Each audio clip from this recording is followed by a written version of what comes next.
ஆசிரியர் பெருமக்கள் அனைவருக்கும் இனிய காலை வணக்கம். ஃபர்ஸ்ட் ஆஃப் ஆல் சாரி, ஏன்னா லாஸ்ட் 2 டேஸாக நம்மளால வீடியோ தொடர்ச்சியாக போட முடியல. உங்களுக்கு தெரிஞ்ச ரீசன் தான், ஸ்கூலோட ரீஓப்பன் அது இதுங்கிறதால இந்த 2 டேஸ் மட்டும் கொஞ்சம் பிரேக் ஆகிடுச்சு. இதுக்கப்புறம் ஒன்றும் பிரச்சனை இருக்காது. இதுக்கப்புறம் வரக்கூடிய எல்லா நாட்களும் கண்டினியூவாக இதே மாதிரி காலை எழுந்தவுடன் கணக்கு அப்படிங்கிறது உங்களோட எக்ஸாம் வரைக்கும் கண்டினியூவாக நான் 10 கொஸ்டின்ஸ் வச்சு வீடியோ போட்டுகிட்டே வரேன். ப்ராக்டிஸ் பண்ணிகிட்டே வாங்க. இன்னைக்கான கொஸ்டின்ஸுக்கு பார்க்கலாம். கேள்வி எண் 301, விகிதமுறு எண்களின் கூட்டல் சமணி டேஷ் ஆகும். The additive identity of rational numbers. கூட்டல் சமணி ஏற்கனவே இதை பற்றி நம்ம முன்னாடி ஒரு வீடியோலேயே பார்த்துருக்கோம். கூட்டல் சமணின்னு சொல்கிறாங்க அப்படின்னா 0, பெருக்கல் சமணி மல்டிப்ளிகேட்டிவ் இன்வர்ஸ் அப்படின்னு சொல்கிறாங்கன்னா 1. புரியுதுங்களா? கூட்டல் சமணி 0, பெருக்கல் சமணி என்ன வந்துடும் அப்படின்னா 1. அப்போ இந்த இடத்துல ஆன்சர் ஆப்ஷன் ஏ 0 அப்படிங்கிறது தான். ஓகேங்களா? அடுத்ததா ரெண்டாவது கேள்வி 302, 3/3 whole power -2 into 3/2 whole cube equal to. ஒன்றும் இல்லை பாருங்க, ரொம்ப சிம்பிள். 3 பவரில் இருக்கிற ரெண்டுத்தையும் மல்டிப்ளை பண்ணிக்கணும். என்ன ஃபார்முலா அப்படின்னா a/m whole power n equal to a/mn அப்படிங்கிறது ஃபார்முலா. ஏன்னா இந்த ஃபார்முலாவே டைரெக்டாக அவங்க கேட்கலாம், அதனால தான் ஃபார்முலாவை சொல்லிட்டீங்க. நான் சொல்கிறேன், பவரில் இருக்கிற ரெண்டையும் மல்டிப்ளை பண்ண முடியும். அப்போ ரெண்டையும் மல்டிப்ளை பண்ணேன்னா 3 2s are -6 இன்ட்டு 3 பவர் இங்கேயும் 2 3s are +6. இது ஒரு ஃபார்முலா. a/m இன்ட்டு a/n என்ன ஃபார்முலா? a/m + n. அப்போது பேஸ் ரெண்டும் ஈக்குவலாக இருக்குது, பவர் ரெண்டுத்தையும் ஆட் பண்ணிக்கலாம். இங்கே -6 இங்கே +6. So 3 power 6 - 6னா 0. ஏற்கனவே இதுவும் தெரியும், எந்த நம்பருடைய பவரில் 0 இருந்தாலும் ஆன்சர் என்ன கிடைக்கும்? 1ன்னு கிடைக்கும். அப்போ ஆன்சர் ஆப்ஷன் 3 1 அப்படிங்கிறது தான். சரிங்களா? இப்போ சப்போஸ் இங்கே அப்படி இல்லாமல் வேறு ஏதாவது நம்பர் இருந்து 3/2ன்னு இருந்தால் 3 × 3ன்னு போட்டிருப்போமா இருக்கும். சரிங்களா? இந்த மாடலில் ஒரு கொஸ்டின் தரலாங்களா உங்களுக்கு? ஃபர்ஸ்ட் இந்த வீடியோவோட first question 3/3 whole power -4 into 3/4 whole power 3. இதுக்கு என்ன ஆன்சர் வரும் அப்படிங்கிறது ஒரு question. Second one 5/-2 whole power 2 into 5/+2 whole power -2. இதுக்கு என்ன ஆன்சர் வரும்? இது ரெண்டுத்தையும் சொல்லுங்கள் பார்க்கலாம். சரிங்களா? இதே மாடலில் தான் கொடுத்துருக்கேன். ஆன்சர் என்ன வருதுன்றதை ரெண்டுத்துக்கும் போட்டு சொல்லுங்கள் பார்க்கலாம். இந்த விஷயத்தெல்லாம் யூஸ் பண்ணிங்கன்னா ஆன்சர் சொல்லிடலாம். ஓகேவா? அடுத்ததான் 303. The decimal form of the rational number 23/-4 is 23/-4 என்ற விகிதமுறு எண்ணின் தசம வடிவம் டேஷ் ஆகும். முதல்ல பாருங்க, மைனஸ் இருக்கு. அப்போ கண்டிப்பாக ஆன்சர்லையும் என்ன வரணும் அப்படின்னா மைனஸ் வரணும். ஸோ ஃபர்ஸ்ட் ரெண்டு ஆன்சர் வராது. முடிஞ்சிச்சா? 23 4ஆல் டிவைட் பண்ணுறேன். 4 1 4, 5 20 புள்ளி மீதி 3 30, 7 28 மீதி 2 20, 5 20. So answer 5.75 -5.75. மைனஸ் ஆல்ரெடி சொல்லிட்டோம், ப்ளஸில் கிடையாதுன்ட்டு மைனஸ் நம்பர் தான் வச்சுருக்கோம். ஸோ -5.75 அப்படிங்கிறது தான் ஆன்சர். ஓகேங்களா? இன்னொரு கேள்வி கேட்கலாமா இந்த மாடலில்? மூணாவது கேள்வி -37/3 என்பதன் தசம வடிவம் என்ன? ஒன்று. இன்னொன்று 43/5 என்பதன் தசம வடிவம் என்ன? இந்த ரெண்டு கேள்விக்கும் ஆன்சர் சொல்லுங்கள் பார்க்கலாம். ஓகேங்களா? அடுத்ததா கேள்வி எண் 304, -15/11 கிடைக்க டேஷ் என்ற எண்ணை -8/44 கழிக்க வேண்டும். From -8/44 to get. அதாவது -8/44 எந்த நம்பரை மைனஸ் பண்ணால் -15/11 கிடைக்கும்னு கேட்டிருக்காங்க. கொஸ்டின் புரியுதுங்களா? அப்போ எனக்கு தேவை எக்ஸ். அப்போ இந்த -x இந்த பக்கம் கொண்டு வந்துடுறேன், இந்த நம்பரை இந்த பக்கம் கொண்டு வரேன். பாருங்கள், -8/44 இந்த நம்பர் இங்கே வந்துருச்சுன்னா +15/11 ஈக்குவல் டு எக்ஸ். அப்போது இரண்டுத்துக்கு எல்சிஎம் எடுக்கலாம். 44க்கும் 11க்கும் எல்சிஎம் எடுத்தோம் அப்படின்னா 44 தான். ஸோ -8 11 4ஆல் பெருக்குனா 44. அப்போ மேலே இருக்கிற 15 4ஆல் பெருக்கிறேன். 4 15 60. ஸோ 60 - 8, 60ல் 8 போயிடுச்சுன்னா 52/44. கேன்சல் பண்ண முடியுமான்னு பார்க்குறேன். கேன்சல் பண்ணேன் அப்படின்னா 4ஆம் வாய்ப்பாடு. 1 நாள் 4, 3 நாள் 12, 11 நாள் 44. இங்கே இருக்கிற எல்லா ஆன்சருமே நமக்கு தப்பாக தான் இருக்குது பாருங்கள். ஆக்சுவலாக ஆன்சர் என்ன கிடைக்குது அப்படின்னா 13/11 அப்படிங்கிறது தான் ஆன்சர். இங்கே அந்த ஆன்சரை கொடுக்கல. ஒருவேளை இப்படி கொடுக்குறாங்க, நமக்கு வர ஆன்சர் அங்கே இல்லை அப்படின்னா எதை எழுதினாலும் அவங்க மார்க் கொடுத்துருவாங்க. ஸோ இங்கத்துக்கான ஆன்சர் 13/11. சரியா? கேள்வி எண் 305, பாஸ்கல் முக்கோணத்தின் 4வது வரிசையில் அமையும் எண். பாஸ்கல் முக்கோணம் அப்படிங்கிறது ரொம்ப முக்கியமான ஒன்று. அதை யூஸ் பண்ணி அவங்க டெட்டில் அடிக்கடி கொஸ்டின் கேட்குறாங்க. பாஸ்கல் முக்கோணம் அப்படிங்கிறது ஃபர்ஸ்ட் லைன் 1 இருக்கும், செகண்ட் லைன் 1 1ன்னு இருக்கும். தேர்ட் லைன் பாருங்கள், இந்த 1 அப்படியே வந்துடும். 1 ஆட் பண்ணால் 2, லாஸ்ட்டாக இருக்கிற 1 அப்படியே வந்துடும். இப்போ அடுத்த லைன் பார்க்கும்போது உங்களுக்கு ஈஸியாக புரியும். இந்த 1 அப்படியே வந்துடும். இந்த 1ஐயும் 2ஐயும் ஆட் பண்ணால் 3, 2ஐயும் 1ஐயும் ஆட் பண்ணால் 3, இந்த லாஸ்ட் 1 அப்படியே வந்துடும். இந்த 1 இங்கே அப்படியே வந்துடும். 3 + 1 4, 3 + 3 6, 3 + 1 4, இந்த 1 அப்படியே வந்துடும். புரியுதுங்களா? இது அப்படியே ஒரு ட்ரையாங்கல் மாதிரி வரும். இந்த 1 எல்லாம் இப்படியே இந்த பக்கம் வந்துடும். ஃபர்ஸ்ட் லைன் 1, செகண்ட் லைன் 1 1, இதுக்கப்புறம் அப்படியே தேர்ட் லைன்ல இருந்து உங்களுக்கு புரியுதா? இந்த லாஸ்ட்லையும் அப்படியே வந்துடும். நடுவில் இருக்கிற நம்பர்ஸ் என்ன பண்ணணும்னா அப்படியே ஆட் பண்ணி எழுதிக்கணும். அவங்க என்ன கேட்குறாங்கன்னா, 4வது வரிசையில், இங்கிலீஷில் ஆக்சுவலாக தப்பாக இருக்குது கொஸ்டின், 4th ரோன்னு மட்டும் இங்கிலீஷில் 4th ரோன்னு மாற்றிக்குவாங்க. 4th ரோவில் என்ன நம்பர்ஸ் இருக்கும் அப்படின்ட்டு. அப்போ இது ஃபஸ்ட்டு, செகண்டு, தேர்டு. அப்போ 4th ரோவில் இருக்கக்கூடிய நம்பர் என்ன அப்படின்னா 1 3 3 1, இதுதான் 4th ரோவில் இருக்கக்கூடிய நம்பர். இது 5th ரோ. இதே மாதிரி நீங்கள் 6th ரோ, நான் உங்களுக்கான ஹோம்ஒர்க் கொஸ்டினாக எதுவாக மாற்றிக்கிறேன்னா, இங்கிலீஷில் இருந்த கொஸ்டின் நான் ஹோம்ஒர்க் கொஸ்டினாக மாற்றிக்கிறேன்.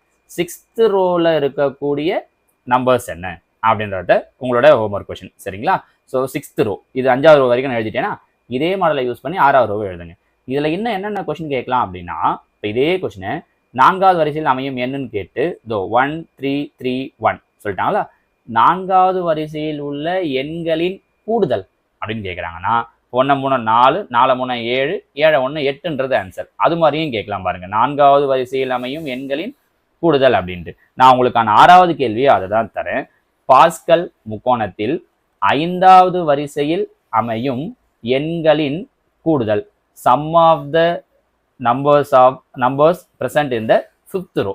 நான் ஆல்ரெடி 5th row உங்களுக்கு சொல்லிட்டேன். 5th ரோவில் இருக்கக்கூடிய எண்களுடைய கூடுதல் என்ன வரும் அப்படிங்கிறது நான் உங்களுக்கு கொடுக்கக்கூடிய 6வது கேள்வி. சரிங்களா? கேள்வி எண் 306, qth root of 1000 minus root of 64 by qth root of 729 minus root of 49. பாருங்க, இதில் நீங்கள் என்ன கவனிக்கணும் அப்படின்னா, இங்கே qth root, இங்கே வெறும் ரூட். நம்ம என்ன பண்ணுவோம்னா 1000க்கு qth root 10 எழுதிடுவோம். மைனஸ் இந்த qth root பார்த்தோன்னே நம்ம மைண்ட் என்ன ஆகும்னா, டக்குன்னு இதுவும் qth root தான் மைண்டில் பதியுமா? அதனால 64க்கு qth rootனா 4ன்னு போட்டுருவோம். இது பாருங்க, அவங்க கொடுத்துருக்கிறது ஸ்கொயர் ரூட். அப்படின்னா என்ன கிடைக்கும்? 8 பை 729க்கு qth root எடுத்தோம்னா 9 மைனஸ் 49க்கு qth root எடுத்தோம் அப்படின்னா 7. அப்போ 10 மைனஸ் 8 2, 9 மைனஸ் 7 2. அப்போ கேன்சல் ஆகிடுச்சு அப்படின்னா என்ன கிடைக்கும்னா 1. ஸோ ஆன்சர் ஆப்ஷன் ஏ 1 அப்படிங்கிறது தான். புரிஞ்சு முடியுதுங்களா? சரியா? இந்த மாடல் நான் ஒரு கொஸ்டின் தரட்டுங்களா? qth root of 512 plus root of 81 by root of 121 minus qth root of 343. இதுக்கு என்ன ஆன்சர் வரும்னு சொல்லுங்க பார்க்கலாம். இது நான் உங்களுக்கு கொடுக்கக்கூடிய 7வது கேள்வி. சரிங்களா? இந்த root, qth root, plus minus இதெல்லாம் கொஞ்சம் கவனமாக பார்த்து எழுதுனீங்கனாலே போதும். ஓகேங்களா? அடுத்ததா கேள்வி எண் 307, the multiplicative inverse of 5 power minus 2 is 5 power minus 2 பெருக்கல் தலைகீழி.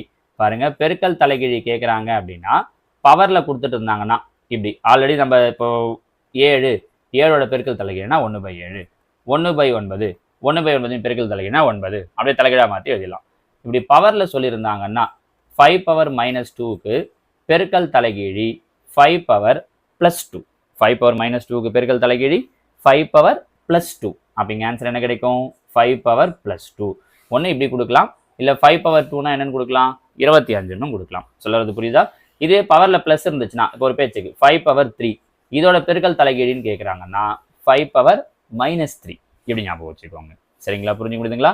பவரில் கொடுத்துட்டு பெருக்கல் தலைகீழி மல்டிப்ளிகேட்டிவ் இன்வெர்ஸ் கேட்குறாங்கன்னா பவரில் இருக்கிறதோட சைனை மட்டும் சேஞ்ச் பண்ணிக்கிட்டா போதும். ஓகேங்களா? இப்போ இங்கே ஒரு கொஸ்டின் தரலாமா? உங்களுக்கான 8th கொஸ்டின், 7 power minus 7 என்பதன் பெருக்கல் தலைகீழி என்ன? 7 power minus 7இன் பெருக்கல் தலைகீழி என்ன? ஓகேங்களா? அடுத்ததா கேள்வி எண் 308, x plus 3a into x minus b equal to x square minus 36 எனில் ஏபியின் மதிப்பு என்ன? இது நார்மலாக அப்படியே ஃபஸ்ட்டு ஒரு மல்டிப்ளை பண்ணிடுங்க. எக்ஸை எடுத்து இது கூட மல்டிப்ளை பண்ணுறேன். அப்போ எக்ஸ் பண்ணால் எக்ஸ் ஸ்கொயர். நெக்ஸ்ட் எக்ஸை எடுத்து இங்கே மல்டிப்ளை பண்ணுறேன், மைனஸ் பிஎக்ஸ். நெக்ஸ்ட்டு 3a எடுத்து இங்கே மல்டிப்ளை பண்ணுறேன், ப்ளஸ் 3ax. நெக்ஸ்ட்டு 3a எடுத்து இங்கே மல்டிப்ளை பண்ணுறேன், minus 3ab equal to X square minus 36. இங்கே பாருங்கள், இங்கே எக்ஸ் ஸ்கொயர் டேர்ம் இருக்குது, இங்கேயும் எக்ஸ் ஸ்கொயர் டேர்ம் இருக்குது. இங்கே எக்ஸ் டேர்ம் இருக்குது, இங்கே எக்ஸ் டேர்ம் இல்லை, அதை பற்றி பிரச்சனை இல்லை. கான்ஸ்டன்ட் டேர்ம் இங்கே என்ன இருக்குது -3ab. இங்கே இருக்கிற கான்ஸ்டன்ட் டேர்ம் -3ab. இங்கே இருக்கிற கான்ஸ்டன்ட் டேர்ம் என்னது -36. புரிஞ்சு முடியுதா? கான்ஸ்டன்ட் டேர்ம் மட்டும் எடுத்துக்கிறேன். ஏன் அப்படின்னா பாருங்கள் மைனஸ் மைனஸ் கேன்சல் ஆகிடும். 3 1s are 3, 3 12s are 36. So AB equal to என்ன கிடைக்குதுன்னா 12 கிடைக்குது. அவங்க நமக்கான கொஸ்டின் அதை தான் கேட்டிருந்தாங்க பாருங்க. ஏபியுடைய வேல்யூ என்னன்னு கேட்டிருந்தாங்க. ஸோ ஏபியுடைய வேல்யூ 12 12. புரிஞ்சு முடியுதுங்களா? ஸோ இந்த பக்கம் அவங்க எதை கொடுத்தனாலும் சரி, ஜஸ்ட் இதை முதல்ல சிம்பிளை பண்ணிடுங்க. அதுக்கப்புறம் ரெண்டுத்தையும் கம்பேர் பண்ணி பார்த்தோன்னாலே நமக்கான ஆன்சர் தெரிஞ்சிடும். ஓகேங்களா? கேள்வி எண் 309. இரட்டை பகா எண்களின் எண்ணிக்கை என்ன? இதையும் நம்ம திரும்ப திரும்ப சொல்லியிருக்கோம், நிறைய முறை சொல்லியிருக்கோம் பாருங்க. ஈவன் பிரைம் நம்பர் எதுன்னு கேட்டாங்கன்னா ஆன்சர் 2. ஏன்னா 2ங்கிறது தான் ஈவன் பிரைம் நம்பர். எண்ணிக்கை the number of even prime number அப்படின்னா ஒன்னே ஒன்று தான். எத்தனை நம்பர் இருக்குன்னு கேட்டால் ஒரே ஒரு நம்பர் இருக்கு. அது எந்த நம்பர் அப்படின்னு கேட்டாங்கன்னா 2. சரிங்களா? அதுதான் 310. ஒரு செவ்வகத்தின் பக்கங்கள் 3x + 1 மற்றும் 4x + 2 எனில் அதன் சுற்றளவு என்ன? நமக்கு தெரியும் செவ்வகத்தினுடைய சுற்றளவுக்கான ஃபார்முலா 2 × L + B. இப்போ இதில் அவங்க கொடுத்துருக்கிறது இது வந்து L, இது B. அப்போது 2 × L + Bனா ரெண்டுத்தையும் ஆட் பண்ணணும். பாருங்கள் இங்கே 3x, இங்கே 4x. அப்போ 3xையும் 4xையும் ஆட் பண்ணோன்னா 7x ப்ளஸ் இங்கே 1, இங்கே 2. 1 2 ஆட் பண்ணோம் அப்படின்னா 3. அப்போ இந்த 2 உள்ளே கொடுத்தோம் அப்படின்னா 7 2 14x ப்ளஸ் 3 2 6. அப்போது செவ்வகத்தினுடைய சுற்றளவு இந்த இடத்துல என்ன கிடைக்குது அப்படின்னா 14x + 6 அப்படிங்கிறது தான் இந்த கேள்விக்கு உண்டான சரியான விடை. சரிங்களா? இதே மாடலில் நான் உங்களுக்கு ஒரு 2 கொஸ்டின் தரேன் பாருங்க. 9th question. ஒரு அதுக்கு முன்னாடி இன்னொரு விஷயத்த சொல்லிடுறேன். இங்கே செவ்வகத்தினுடைய சுற்றளவு கேட்டாங்க. ஓகே, சப்போஸ் இதே இடத்துல சுற்றளவு கேட்காம அதோட பரப்பளவு என்ன, ஏரியா என்னன்னு கேட்டிருந்தாங்க அப்படின்னா அப்போ செவ்வகத்தினுடைய பரப்பளவுக்கான ஃபார்முலா L × B. ஸோ என்ன பண்ணணும்? 3x + 1 × 4x + 2. இது ரெண்டுத்தையும் பெருக்கணும். கரெக்டா? பெருக்கும்போது பாருங்க 3x கொண்டு வந்து பெருக்கிறேன். 3 12x² ப்ளஸ் 3 2 6x. அடுத்து 1ஆல் பெருக்கிறேன். 1 கொண்டு வந்து பெருக்கினேன்னா 1 × 4x 4x ப்ளஸ் 1 2 2. அப்போ 12x² ப்ளஸ் 6 4 சேர்த்தோன்னா 10x ப்ளஸ் 2. ஸோ பரப்பளவுன்னு கேட்டிருந்தா 12x² ப்ளஸ் 10x ப்ளஸ் 2ன்னு கிடைச்சிருக்கும். சரிங்களா? ஸோ அவங்க சுற்றளவும் கேட்கலாம், பரப்பளவும் கேட்கலாம். எதை கேட்குறாங்களோ அதை பொறுத்து ஆன்சர் சொல்லணும். சரிங்களா? இப்போ உங்களுக்கான 9வது கேள்வி. ஒரு செவ்வகத்தின் பக்கங்கள் 2x + 3 மற்றும் 5x - 2 எனில் 9வது கேள்வி என்ன அப்படின்னா அதோட சர்க்கம்ஃபரன்ஸ், அதாவது பெரிமீட்டர், அதனுடைய சுற்றளவு என்ன? இது 9வது கேள்வி. 10வது கேள்வி பக்க அளவுகள் இதே தான், அதோட பரப்பளவு என்ன அப்படிங்கிறது, ஏரியா என்ன அப்படிங்கிறது 10வது கேள்வி. சரிங்களா? ஸோ மொத்தமாக 10 கேள்வி இதில் நடத்தியிருக்கோம். 10 கேள்வி உங்களுக்கு ஹோம்ஒர்க் கொடுத்துருக்கேன். ஏறக்குறைய இந்த 300 310 கேள்வியில் ஒரு 100 150 கேள்வி வரைக்கும் உங்களுக்கு ஹோம்ஒர்க் கொடுத்துருப்பேன். ஸோ ஏறக்குறைய ஒரு 500 கேள்வி வரைக்கும் நம்ம இது வரைக்கும் பார்த்துருக்கோம் இல்லையா? இதையெல்லாம் நீங்கள் திரும்ப திரும்ப திரும்ப ப்ராக்டிஸ் பண்ணாலே போதும். அவங்க டெட்டில் கேட்குற மேத்ஸ் கொஷின்ஸுக்கு நம்மளால் ஈஸியாக ஆன்சர் பண்ண முடியும். ஓகேங்களா? ஓகே, நாளைக்கு இன்னொரு 10 கேள்வியோடு உங்களை பார்க்குறேன். தேங்க்யூ.